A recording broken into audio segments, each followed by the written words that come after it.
Alors, je reviens sur un phénomène tout à fait banal, techniquement, c'est le réveil matin.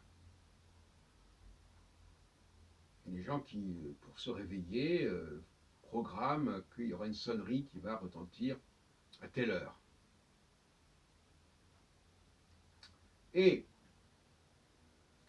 alors, je ne veux pas faire l'étude des différentes techniques, des différents modèles dans ce domaine. On va en rester à des choses très, très banales. Je prends par exemple ce réveil.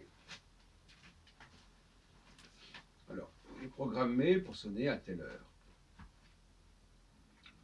Il sonne à telle heure, donc il vous réveille, si vous n'êtes pas réveillé, il vous réveille. Mais en plus de ça, il va sonner jusqu'à ce que vous appuyez sur le bouton qui arrête la sonnerie. Et ça, c'est assez vicieux, quelque part.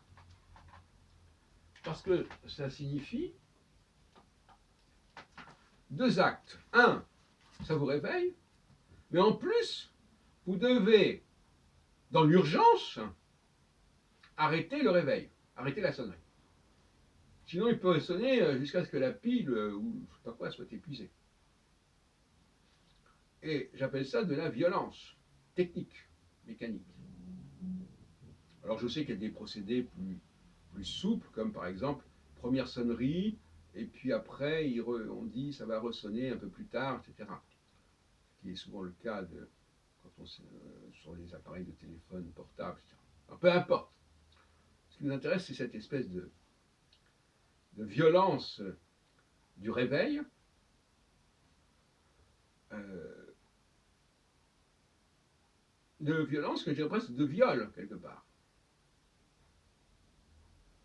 Entre parenthèses, puisque je travaille beaucoup sur la linguistique, les Anglais ne connaissent pas le mot viol, mais ils connaissent le mot violation, violation. Bon, je termine la parenthèse. Ça n'est jamais qu'un exemple parmi 100 000 des influences du français en anglais. Alors, quand les gens disent pourquoi les Anglais disent ah mais moi je ne connais pas le français, je ne parle pas un mot de français, c'est n'importe quoi, c'est du délire, c'est de l'ignorance programmée.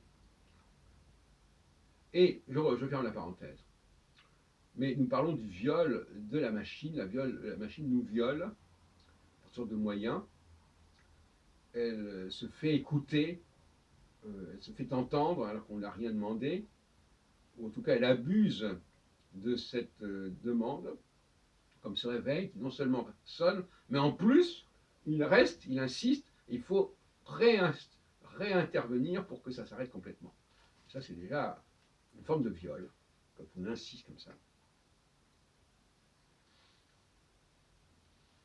Alors,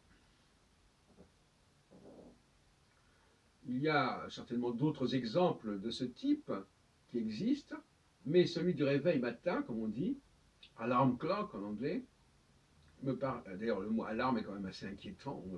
C'est un réveil de l'alarme, qui sonne l'alarme. On a une formule plus heureuse et plus souple en français, réveil matin. Bon, c'est moins pénible que l'alarme. Passons. Donc, il faut recenser comme ça les atteintes violentes et violents qui nous violent. Euh,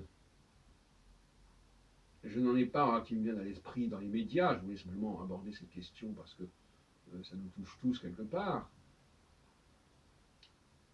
Euh, Moi, je pense immédiatement à des gens qui arrivent avec un texte, un tout prêt, et qui veulent le lire de A jusqu'à Z. Bon, ça aussi, c'est une violence qui est permise par la machine. C'est-à-dire la machine, en l'occurrence, c'est l'ordinateur, par exemple, qui a imprimé ou qu'on va lire. On va lire carrément, on va regarder son téléphone portable, mais on va vous lire ce qui est marqué, ou une citation, n'importe où, ce qu'on a écrit. Ça aussi, c'est une forme de violence parce que la personne qui lit un texte comme ça, elle ne veut pas être interrompue.